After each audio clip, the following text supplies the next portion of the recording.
Shalom. La lecture se fait dans Luc chapitre 22 verset 54 jusqu'au chapitre 23 verset 12. Et le thème c'est après l'interrogatoire, Yahusha a été déclaré innocent. Son seul crime était d'affirmer qu'il était le fils de Dieu. Donc 54. L'ayant saisi, ils le conduisirent dans la maison du Kohen Agadol. Képha suivit de loin.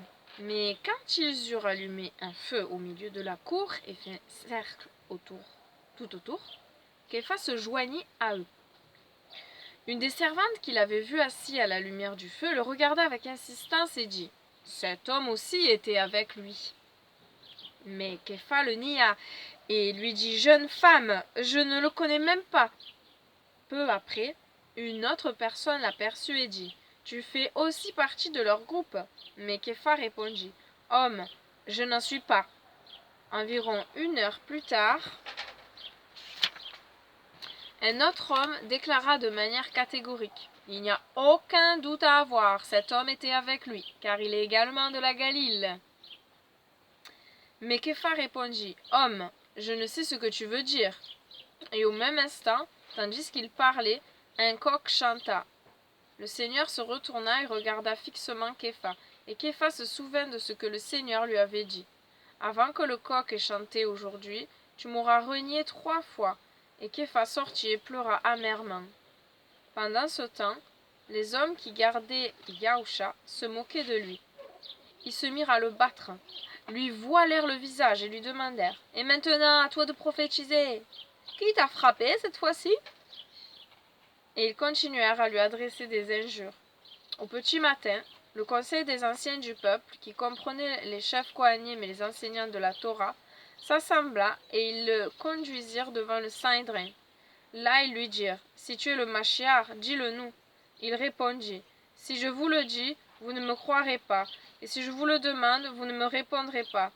Mais dès maintenant, le Fils de l'homme sera assis à la droite de Ha-Gvura. » Tous dirent alors « Est-ce que cela veut dire que tu es le Fils de Dieu ?» Il leur répondit « Vous dites que je le suis. » Ils dirent « Pourquoi aurions-nous besoin d'un autre témoignage?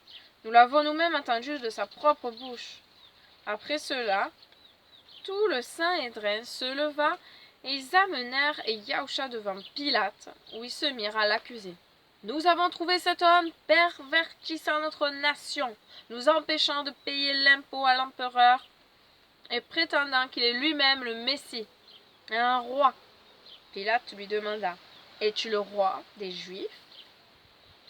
Et Yahusha lui répondit « Ce sont tes paroles. » Pilate s'adressa au chef kohanim et à la foule en disant « Je ne trouve en cet homme aucun chef d'accusation. » Mais ils insistèrent encore. « Il soulève le peuple partout en Juda avec ses enseignements. Il a commencé de la Galile et maintenant il est venu jusqu'ici. » Quand Pilate entendit ces mots, il demanda si l'homme était de la Galile. Et quand il apprit qu'il était de la juridiction d'Hérode, il le lui envoya car, à ce moment-là, Hérode se trouvait aussi à Yerushalayim. Hérode fut très heureux de voir Yahusha, parce qu'il l'avait entendu parler de lui et désirait le rencontrer depuis longtemps.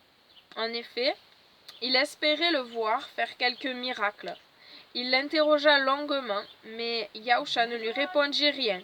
Cependant, les chefs kohanim et les enseignants de la Torah se tenaient là, portant leurs accusations contre lui avec beaucoup de véhémence. Hérode et ses soldats traitèrent Yahusha avec mépris et se moquèrent de lui. Puis, le revêtant d'un vêtement splendide, ils le renvoyèrent à Pilate. Ce jour-là, Hérode et Pilate devinrent amis alors qu'auparavant, ils étaient ennemis.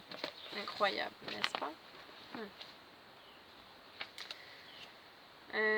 Question de méditation, c'est comment est-ce que je réagis face aux affirmations de Yahusha par lesquelles il se présente comme le Fils de Dieu, le Sauveur. Alléluia. Est-ce que tu es là à dire Dieu n'a pas de fils? Est-ce que tu es là à dire mais moi je suis bien, je fais rien de mal, j'ai tué personne, j'ai pas besoin d'un sauveur? Nous sommes tous pécheurs, Père éternel. Je prie que chacun puisse réaliser cela. Celui qui n'a pas réalisé qu'il est pécheur puisse le réaliser. C'est toi qui convaincs de péché, de justice par ton souffle saint, Seigneur. Merci d'être venu nous sauver. Oui, tu nous as rachetés. Tu nous as lavés, tu nous as purifiés par ton sang précieux, parce qu'il n'y a pas même un seul juste, dit ta parole. Nous sommes tous condamnables, parce que c'est toi le modèle de sainteté qui est parfait. Merci de nous avoir montré sur cette terre comment il fallait vivre. Merci pour cet exemple parfait de lumière que tu as été, mon Seigneur et Sauveur. Merci de continuer ton œuvre. Père éternel, je prie que vraiment nous puissions regarder à toi, à ta parole, que chacun puisse s'encourager avec, grâce à ton souffle saint qui nous rappelle voilà, des paroles qui nous font du bien. On a tellement besoin d'être nourris de toi, rassasiés de toi. Mon Dieu, comme j'ai faim et soif de toi, de ta présence. Encore plus aujourd'hui, lorsque voilà, je me sens seule au monde comme aujourd'hui. Merci de me faire grâce, merci de me renouveler, merci de bénir tous ceux qui souffrent, tous ceux qui souffrent, Seigneur. Tu es celui qui console, tu es celui qui restaure, tu es celui qui relève, tu es celui qui est toujours là présent. Tous peuvent nous abandonner, mais toi non, tu ne nous abandonneras pas. Merci. Gloire à toi, que ton règne vienne, délivre-nous du mal. Oh Seigneur, combien j'aspire à ton royaume, oui. Que sur la terre ça soit comme au ciel. Oh Seigneur, viens, viens. Maranatha, Hosanna, béni sois-tu. Amen, soyez bénis. Shalom.